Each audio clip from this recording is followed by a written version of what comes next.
So Jacqueline has an incredible story and history with Acumen. She's done several TED Talks, and she's written at least one best-selling book called The Blue Sweater, among other things.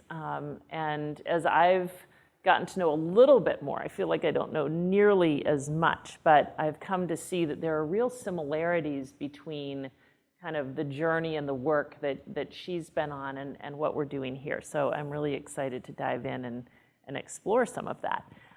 So to get us started, we want to know a little bit more, I think, about your journey in this. And I think it would be good to know what led you. I think you were working in banking straight out of college, something like that, and you just up and decided one day that you had to go to Rwanda. What led you to do that? And I'm curious how that, what you learned from the Rwandan experience too. Thanks, Wendy.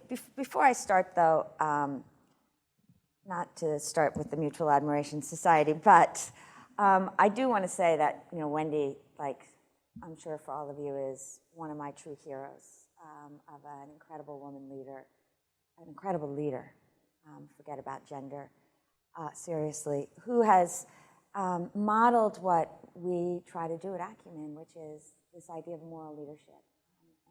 And we can talk about that later, but the grit and persistence that you have shown in building not only Teach for America, but now Teach for All, which makes me so excited, inspires me really deeply, and all of us at Acumen. And we also feel a real affinity to Teach for All, in that we have 5 Teach for India fellows who have been Acumen fellows. So there's real integration. I've spoken to them. Shaheen has spoken to our guys and women. And so I get to see firsthand the work that you all are doing on the ground.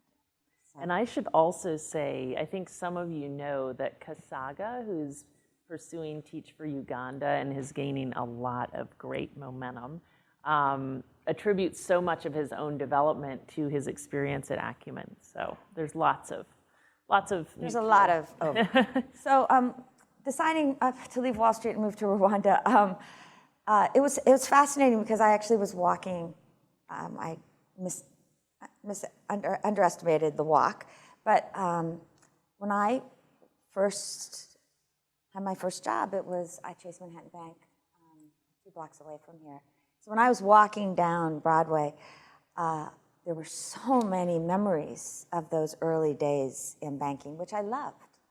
And it was a very heady time, early 1980s, which I hate to say out loud. But my job had me traveling all around the world. I went to 40 countries in 3 years, looking at the economic and political situation of those countries. What I discovered in Brazil primarily was that the developing world was not the poor world, but it was this place of incredible, thriving human beings that were trying to make change. The problem was we weren't lending to any of them. We were lending to a very, very small slice of the population who was mostly taking their money and putting it immediately into the Cayman Islands or some other offshore account. And meanwhile, the poor couldn't even feel comfortable walking into the doors of a bank. And so I decided there had to be a better way and made a decision, first and foremost, that I wanted to follow Muhammad Yunus and what he was doing with Grameen. This was pre-internet, and so it was really hard you'd have to write a letter, which sounds, again, so archaic. Always trying to explain to people, too. Hope it landed in Bangladesh, and not surprisingly, it never came back. And so I finally found my way into an organization that sent me to the Ivory Coast. My first experience in microfinance was a disaster, partially because I came in thinking I was going to change the world, the African continent, and they didn't think that my 25-year-old skill set was quite ready for that task. And so feeling like a failure, I ended up in Rwanda through this long road. But in Rwanda, I saw that a small group of people really could change the world when I started the first microfinance bank there. And that was the beginning. Like, you can do this even if you don't have the requisite skills, because you build them along the way. Yeah, interesting. And then what led you ultimately to Acumen? I mean, it seemed like it was the lessons from that work in development and from your experience in banking, and then from some experience in philanthropy as well, that just all came together to lead you to launch this. Yeah, when I look at social entrepreneurs and the people we invest in, increasingly I think that there's an apprenticeship that people go through. You had yours while you were on the job. Yeah. Mine did start in banking, where I learned the skills of building companies. And then Rwanda really helped me understand the complexity of the markets in which the poor actually have to live. What I learned from both those experiences was that markets too often overlook the poor, and charity and aid too often oppresses or creates dependence. And that in the middle is this opportunity for human dignity, which is choice, opportunity, and that the only way to get that is to move away from these old paradigms that we do business any way we can to make profits so then we can do good works. But there's got to be more of an integration. And so started Acumen with this idea that business had incredible tools, but it was just a tool. Mm-hmm. And philanthropy should be enormous risk capital, and yet it's where you see people taking the least amount of risk. Mm-hmm. If we could find those daring souls to merge them, could we create real change? Yeah. And that was the beginning of Acumen. And tell us more about the kind of theory of Acumen and what it does exactly, and sort of how it's, where it is now. So we started with the modest goal of changing the way the world tackles poverty altogether, and that continues to be our mission and our goal. The core at the beginning in 2001 was that we needed a different kind of capital that we call patient capital, and that if we could take philanthropy and invest in entrepreneurs that were going where markets and government had failed the poor, basic services, education, healthcare, energy, agriculture, and we stayed with those entrepreneurs for as long as it took, 10, 12 years, you could actually disrupt entire systems that were broken. Two of our best examples of that are the ambulance industry in India, where in 2006, if you wanted to take an ambulance to hospital, you called a taxi, you only really called an ambulance to take your loved one to the morgue. 90% of people in ambulances were dead at the time. So we have a social entrepreneur that comes in and says, I've got this solution to an ethical, efficient ambulance system that is modeled on the West for India, which is, detail $1 billion corrupt, broken bureaucratic system. We bought 30% of his company. It's been 10 years, but this is a company now that has 1,250 ambulances, 6,000 employees, and has taken 3.5 million people to hospital over the last year. It serves about 300 million people across India. So you've busted open this whole system. That was the dream, and now we're starting to see that with solar lighting, where one of our companies has reached 50 million people in sustainable ways. What we learned halfway as we went along, though, was that capital wasn't enough. And that's where the leadership story began, both at the global level and then regionally. And now our theory of change has actually evolved to recognize that you need to invest in companies. You also need to invest in leaders. And then if you really care about making change, and this is very much what you have learned, then you need to spread ideas as well. Sometimes just to share those ideas, sometimes to fight to enable those ideas to take root. And so we've mirrored each other in those ways. And so, like, the ambulance organization is a company. It's not almost everything we do is for-profit company, invest in for-profit companies. Yeah. So it's so fascinating, and because this is why I was really struck a few years ago when you started talking about all this leadership development work, because I just thought, I didn't know you did that. I thought you did, kind of venture capital with a social mindset, et cetera. But so it's so interesting that brought you to such a focus on leadership development. Well, I think you only have to look around the world to see the paucity of leaders who understand these complexities, particularly when it comes to working with the poor. Yeah. And that I feel even more so today that that for-profit business models enables you to understand how the poor make decisions, but that most of the success stories, and this is the complex part of the story that I think you all understand more than most, is that the only way these really hit scale and the only way they have real equity is if they partner with government or have major philanthropic components, hybrids. And that's hard for people to hold because you're actually asking them to hold opposing ideas simultaneously. That is, to me, the hallmark of what great leadership is. And that's why it all comes back to leadership for us. Yeah. And so how have you, I mean, first of all, do you feel like everyone thinks the way you do on that? I mean, I think that millennials see the world much more like that. yeah. That millennials are recognizing that there's opportunity for a sharing economy, for a mesh economy. Yeah. That when I look at the new kinds of organizations and companies, there seems to be so much more fluidity in the way that you all look at the world, the way you volunteer your time is extraordinary to me. The way you see what legitimate careers are, whereas in my generation that was seen as what the do-gooders did. I think that's gone now for a large group of young people who are emerging as the leaders that others want to be like. It's just But so our interesting. generation sees it in a bifurcated way. Because even on this topic of leadership, I think we feel in education that we are, you know, trying to help people come to the idea that leadership is really the core of the solution. I mean, we'd love to be able to solve this in other ways, like maybe we could give every kid a computer, or we could change policy or do many other things, but really taking an intentional approach to cultivating the leaders we need in like vast quantities at a local level. We don't see the path to transformational change without doing that. And that message seems like it hasn't yet seen its prime. Like it seems like maybe we're a little bit ahead of our time on that. And I just wonder, in your, you know, kind of a slightly different realm, if you feel like you've gained traction with that notion.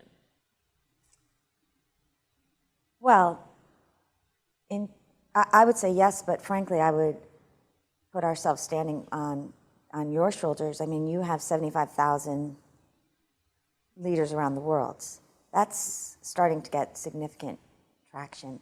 Yeah. I think the reason that the story of leadership writ large is harder is because change is hard.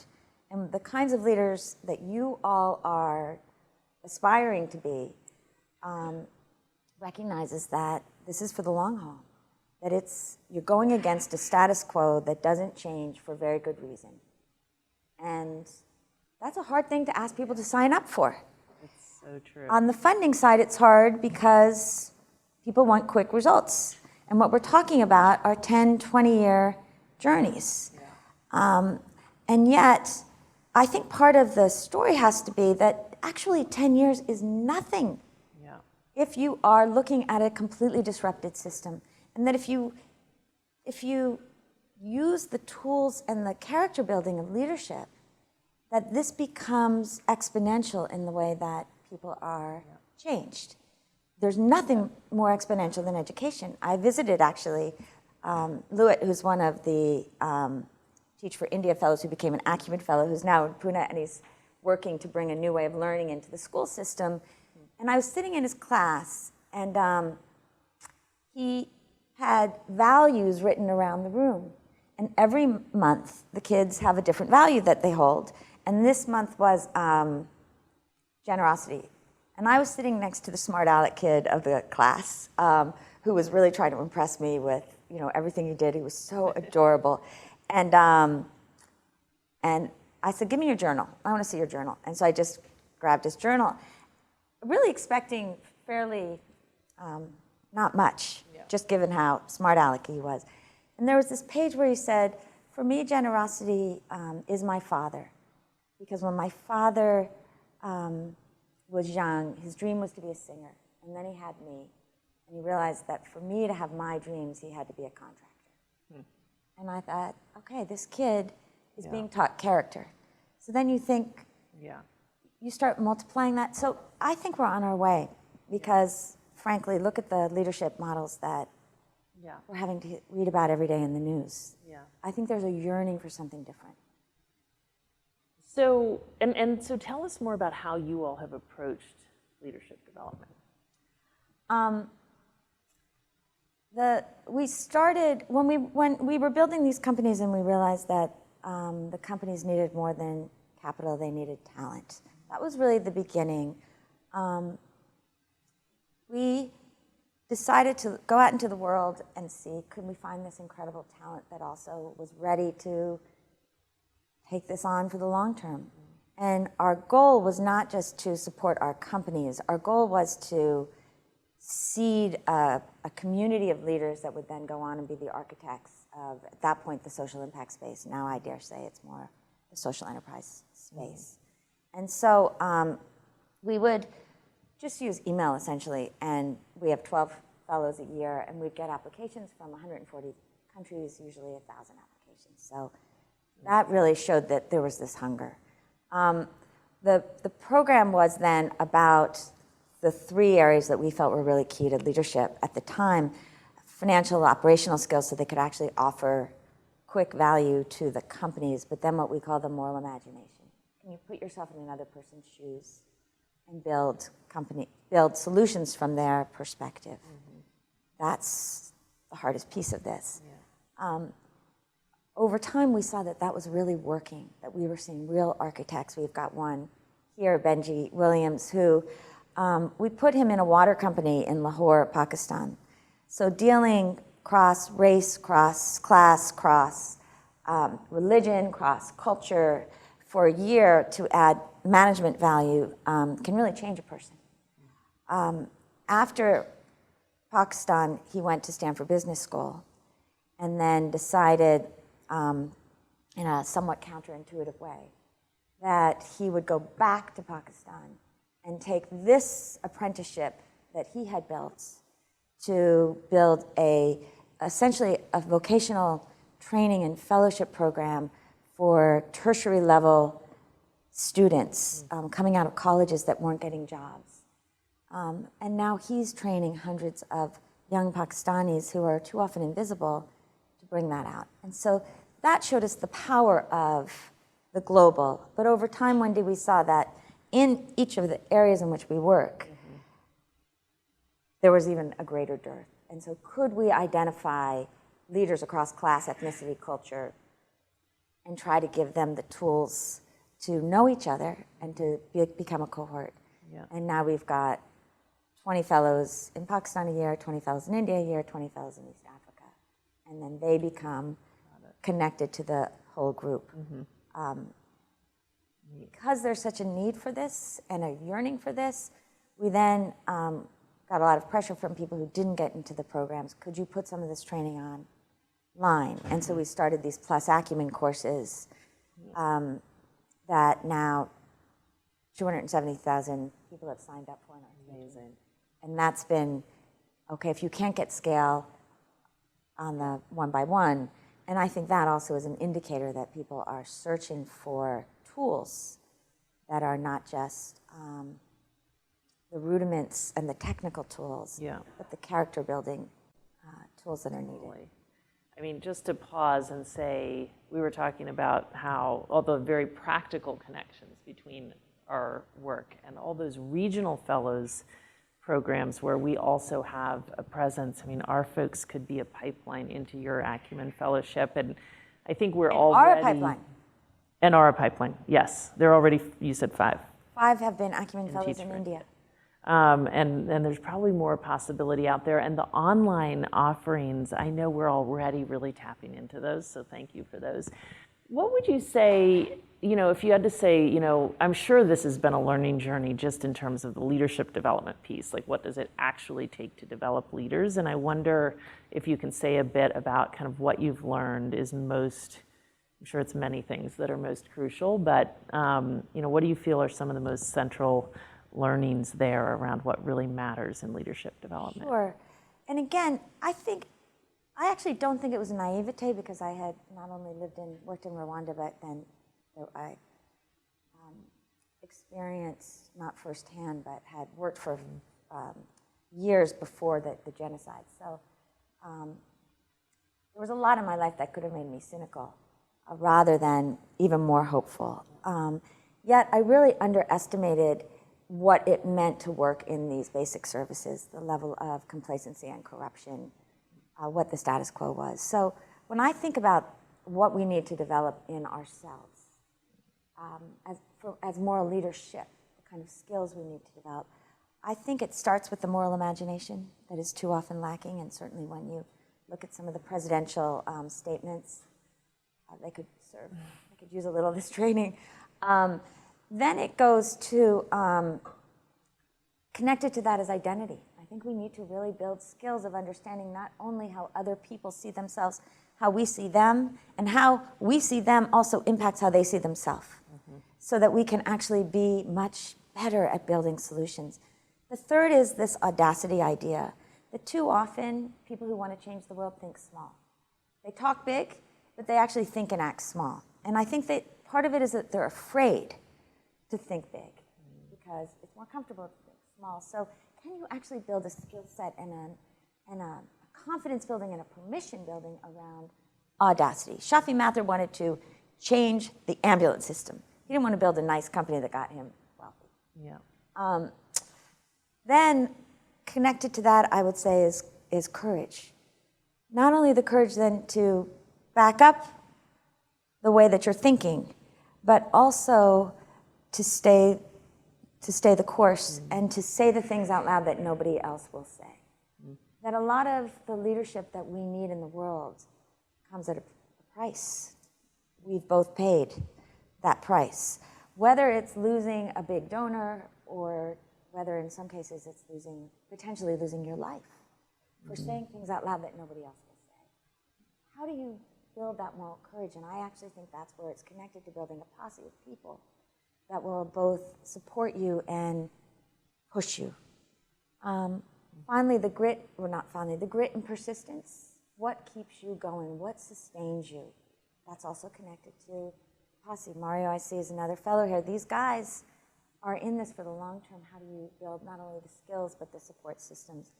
And then finally, I don't think we talk enough about faith and belief, certainly in the United States where it's so hot, but that if you don't believe that you can make the world better, it's not going to be better.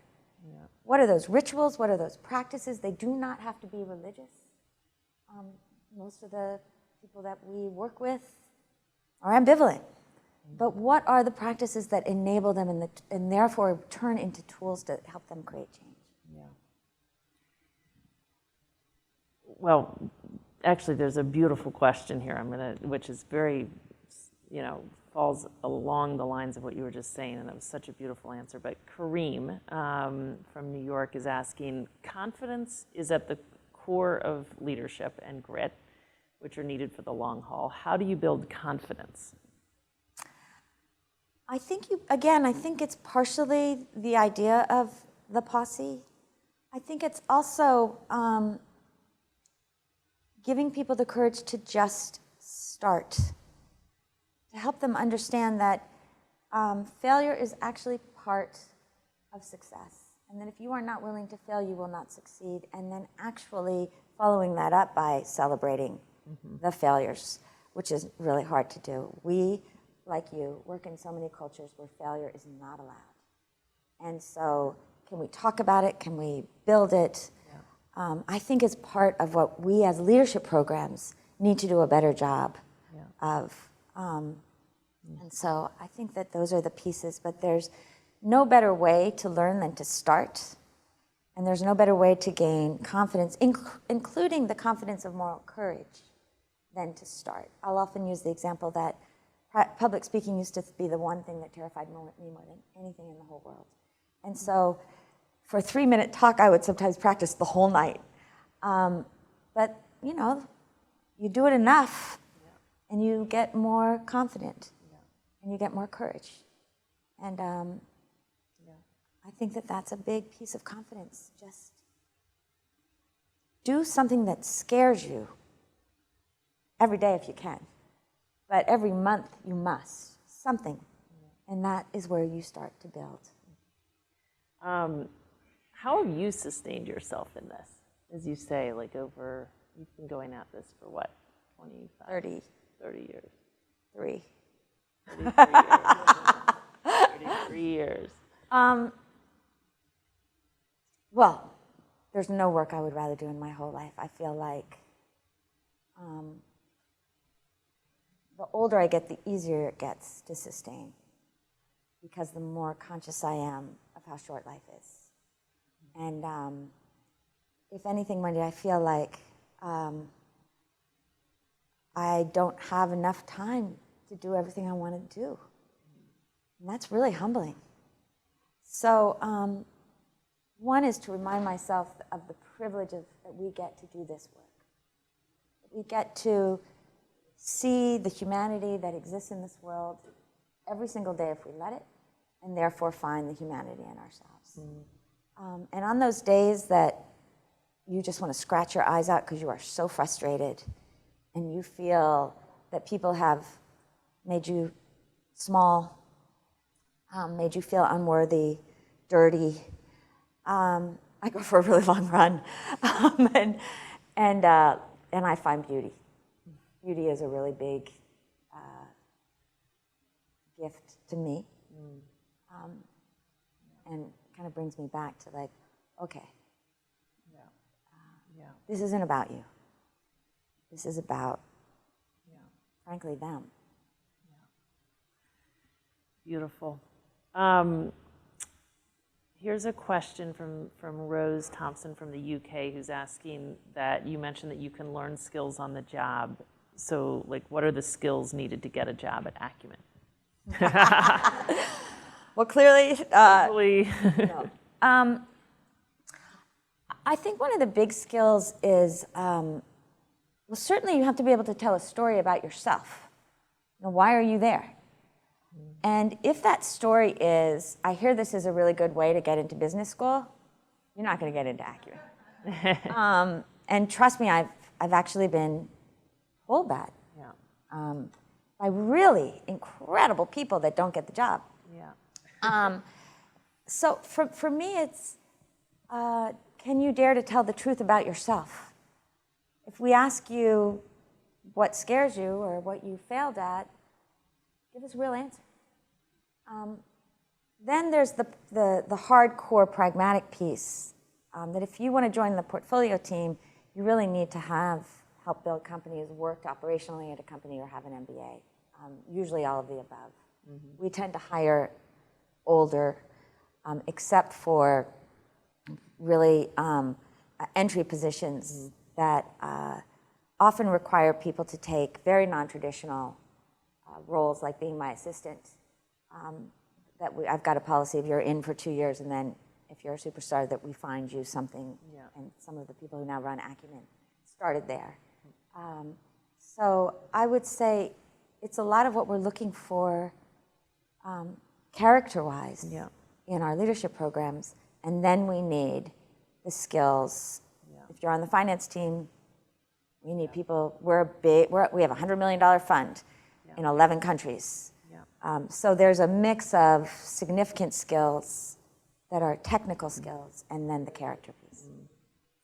I want to ask at least one more question on the leadership topic, but you all live should feel free to pipe in with questions as well. When you think about what experiences you're seeing to be the most impactful for the fellows, like the actual interventions, I mean, what have you found? Like, what do you feel like we've really landed on something here, and it's, truly transformational for these folks? Do you feel like you've come to real insights around like what truly works in actually transforming these folks into the kind of transformational leaders you want them to be? I'm actually doing a lot of thinking about that right now, so it's been really fun to kind of go through and think back over 10 years. For the global fellows, clearly, living in a place like rural Bihar and working, trying to gasify rice husk and turn it into electricity and sell it to poor villagers can really teach you a lot. about the human journey and about trying to sell something that nobody wants to buy and can afford. So operationally, as well as from a grit perspective, that is something that you will have for your whole life. No one will take away that experience. Apart from that, I would say and it's hard for me because I've got two fellows here, so I'd love to hear from them. But so you guys could raise your hand if I'm like totally missing. But I would say that we do something that I selfishly still do the most of the moderating of, called Good Society, which is stands on Aspen's shoulders, where we choose a series of readings, often fundamental readings of Aristotle and King, but also for Acumen, Achebe and Gandhi, and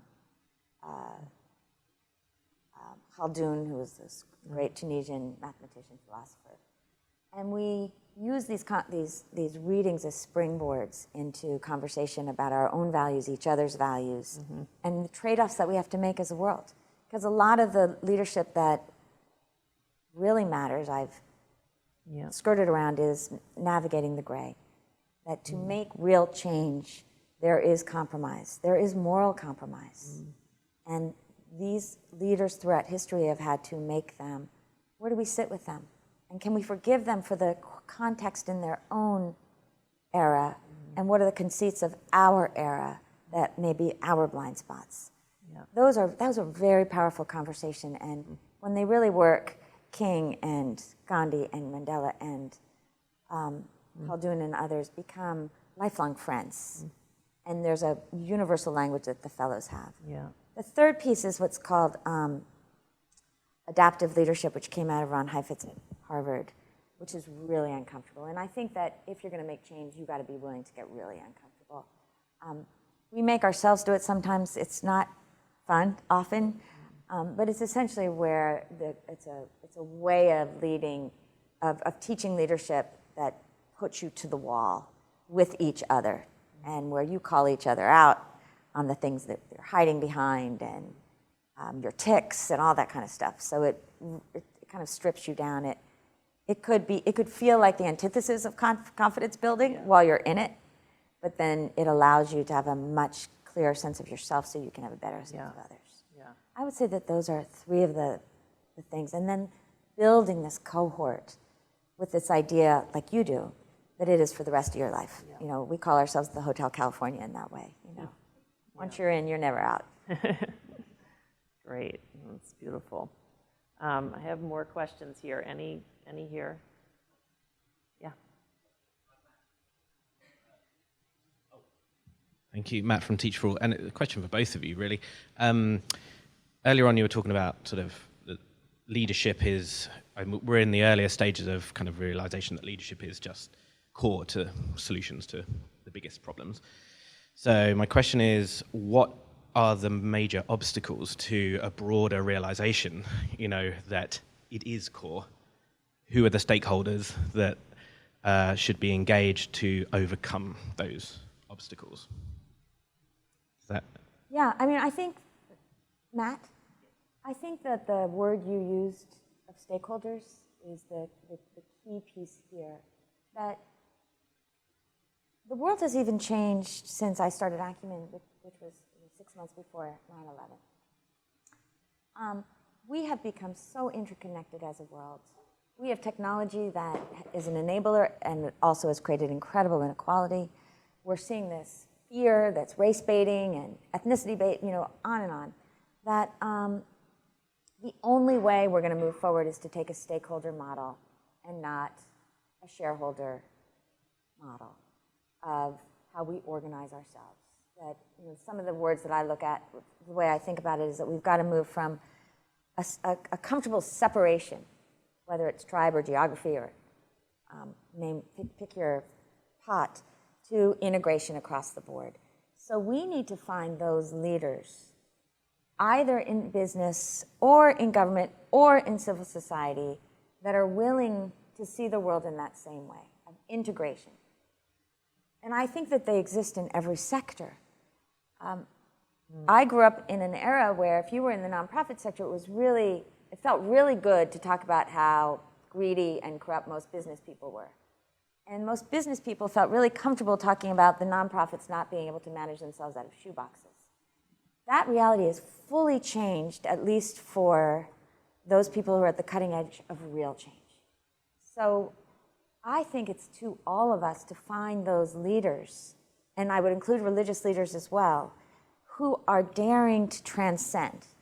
So Paul Pullman in the corporate sector, who was saying that I need to make Unilever more like a nonprofit and yet still create a return to my shareholders.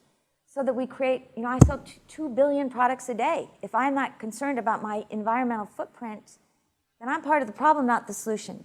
You've got nonprofit leaders who are saying, if I can't find a way to sustain myself and really build, I'm not going to matter enough. You've got the Pope who can speak on behalf of Catholics, but at the same time, he's speaking on behalf of all of us, including atheists. These are the daring moral leaders that we need to find and celebrate, instead of just our rich guys or our guys that win debates because they are the cleverest. And that's where I think we need to be more aggressive and find ways to collaborate. I think it's interesting. I mean, I interpreted that question in part as being about because one of our struggles here at Teach for All is that we feel our topic, our thing that we're obsessed about, I don't know that it has ever been on an education conference agenda, right? We're trying to create a space for this to generate resources, attention, policy change around this idea that if we're not taking a much more intentional approach to cultivating leadership capacity, we will never get there. This is a foreign idea, and I think what we're hearing is this is not a foreign idea. In the realm of social enterprise and the private sector, I think there is more of an embrace that leadership is crucial and we need to make a real investment in cultivating it. So I think we could... Not only that, but I was recently interviewed by a guy that helped right over here on 30 Pine Street, which is where I got trained as a baby banker, that the corporate sector spends billions and billions and billions of dollars every year on leadership training. And they're asking themselves, so what? Where are the leaders? And when you look at the financial crisis, we had people who said, look, I never broke the law. But none of them said, but did I do what was right? Yeah. And so corporations are now looking at ways of developing leaders within themselves. And because Acumen builds companies, they come to us increasingly to say, one, can we partner with you because we want more people like your fellows to work with us? And I say, with all respect for how much it costs us to, train a fellow, the goal is not to have them to work at a major multinational. However, it's really opening ideas and conversations around where is there opportunity to learn from each other, to collaborate, to create new kinds of programs. So I think there's a real hunger that you may not feel as much because it's not, they don't immediately think of education, even though the Teach for All fellows that I meet they're the same DNA. Yeah. And I think it's also an education world thing. The policy folks, the people who are in and around this issue, it's just not yet. Although I think we're just only a tiny bit ahead of our time. I think the world is, I think they're going to get there. But I think it's just a different language in this little sector that we're operating in, maybe. Little enormous sector win. Yeah, little, understatement. Okay. Did I see another? Yes, Deb. I was wondering if you could say anything about the idea of collective leadership, because that's something we think about. Of course, there's these amazing individuals who go in these situations and start these, but they're not doing it alone. And the idea of the importance of partnering with the communities where they're working or others, and sort of how that is infused, if it is infused, in your whole philosophy. I'm so glad that you asked that question because. One of my worries, and I think Acumen sometimes is interpreted as being the paragon for that worry, is that we are so, we're such a celebrity culture that we take the social entrepreneur and we put her on a pedestal and forget that the only way anybody builds anything is collectively with a real team. So I even want to start before we get to then different organizations working together, that we've got to reframe the kind of leadership that we're building. And part of that is, can you gain enough self-knowledge to understand what is your gift? And it may be your gift is to do code, or your gift is to be an operator versus an entrepreneur. And we've got to work better together and to celebrate the different skill sets that are, and personalities, frankly, that are needed. Then I do believe that there is huge opportunity for, as you say, collective leadership. And one of the things that I'm really proud of, we're at the early stages of this, but it's becoming a major piece of Acumen's work is partnership. And so we've got a significant partnership with Unilever. And it is stretching Unilever, and it is stretching Acumen and is in ways that I don't think any of us really understood when we started. And it's so exciting to see that we understand how these markets for the poor work. Unilever has unbelievable scale. If you can influence their supply chain, we've made enormous change in the world. Yeah. And so we are really moving that forward. Now this goes back to leadership, because we've literally lost hundreds of thousands, if not $1 million recently, from someone who said, you know, you take money from these big corporations. Doesn't that make you feel dirty? And I said, no, frankly, it doesn't, because we're looking at individual leaders and organizations that are trying to change. If we do not engage, we will not make change. And that, I think the conversation has to shift in that way. Yeah. Then there's a whole other conversation about working with community, but I've been talking too much on this. So. Yeah, no. Good morning. My name is Kareem Abulnag. I'm the founder and CEO of Practice Makes Perfect. We're actually at the tail end of becoming a public benefit corporation. Great. And earlier you mentioned that millennials are starting to see the world like you did, but you didn't touch on how your peers see the world from that perspective. And I'm interested in hearing a little bit more about how you all see the world, or your peers. My peers being With regards to how they see the social enterprise. people as old as me, or people who like. I said millennials get it. Here. Like our generation. Your generation old of folks guys. who may or may not see the world in the way that it's moving, right? This solve a pain point and address a critical problem, and that's the juncture of social enterprises. I think it's always hard to, after I've generalized your generation, I think it's always hard to fully generalize. Like I said before, I think there's a lot of people my age who see the world as more divided. And in many ways are fearful of this new crazy world that is starting.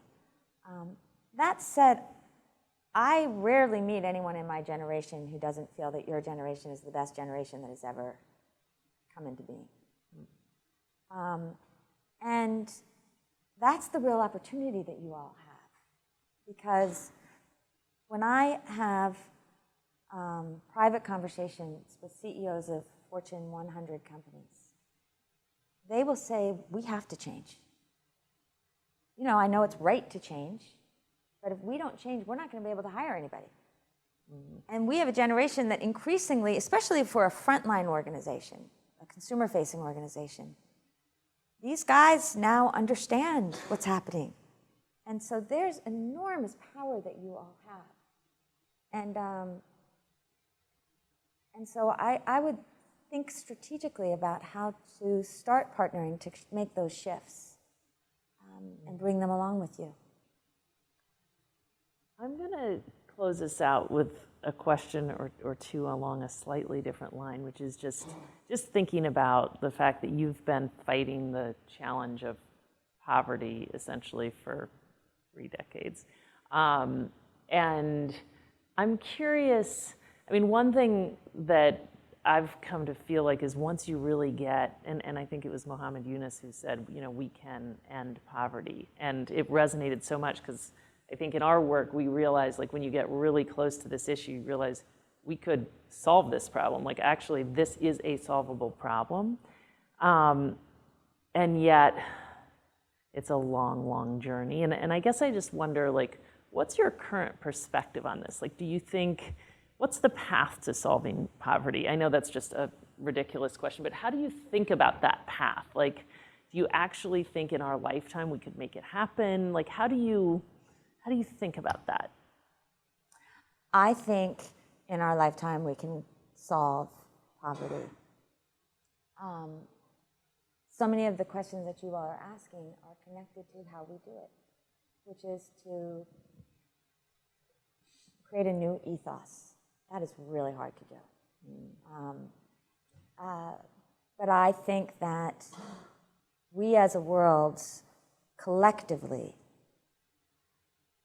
are starting to understand that we are part of each other, that our actions impact each other, whether we like it or not, and that in a way we're going through a period of extraordinary turbulence. This is a moment of incredible peril. But it's also a time of unprecedented opportunity like the world has never seen before, ever in history. Your generation, which is a huge generation, understands that somewhere. And so for me, it is leadership that says, what are the new models? Because low-income people all around the world already have cell phones. And pretty soon, those cell phones are going to be smartphones. In Kenya already, 70% of people have cell phones, and 70% of those are smartphones. So the amount of knowledge and understanding, and therefore rage if things don't change, is all there. And so I think it's finding these solutions and then really driving them, and that's where the collective piece comes in as well. So just things that give me hope would be like when, back again to 2006, which was clearly a big year for innovation, we invested in these two guys who started a company called D-Light, which was a solar torch. Back then, never going to happen. Solar's never going to work. $4 a watt, the poor didn't want it. I could give you a million reasons why solar was going to fail. Not only has D-Light brought it to 50 million people, but solar's now below $1 a watt. You can now imagine, because of cell phone banking, where people can now pay for their energy through their phone every single day. So you're dealing with them, the fact that the poor don't have cash in hand up front, take little tiny bits. You can have a revolution. Africa is a continent that is at this critical moment because 80% of the continent of 1 billion people live with no electricity, no grid.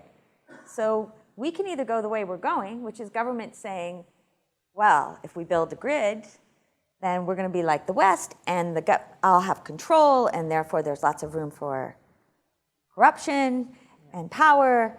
Or we can say, there is a future for the world that is fully off-grid, where people have their own control, that is affordable to every person on this planet, and we can make that happen.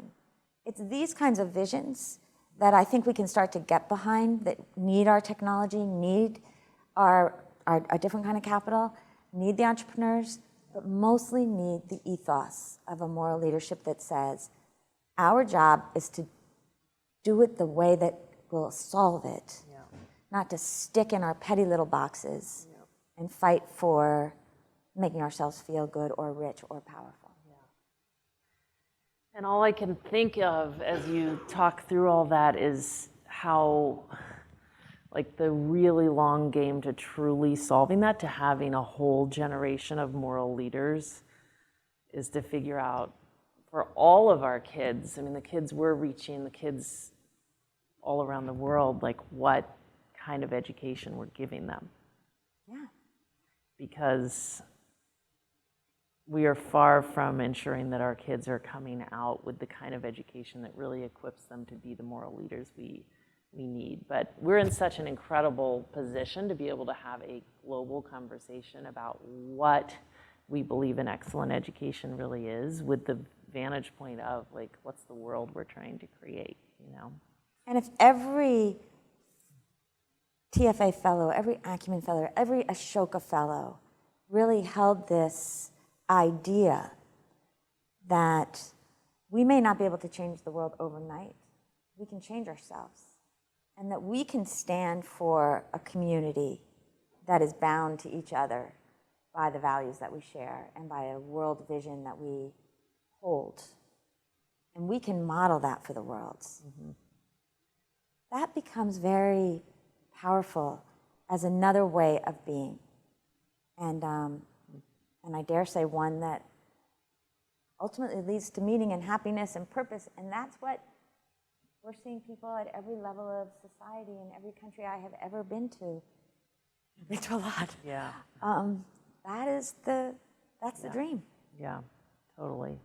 Beautiful. Thank you so much, Jacqueline. I mean, I'm leaving this all the more clear that we need to learn so much more about your approach to leadership development. I think we started in a slightly different place, like thinking about kind of, the fact is teaching is an act of leadership, and so all of our leadership development work is so rooted in classrooms and such, and I just think there's probably such a power to coming at it from a totally different perspective. So much more discussion to be had, but thank you so much for making time for this. Thank you. Thank you.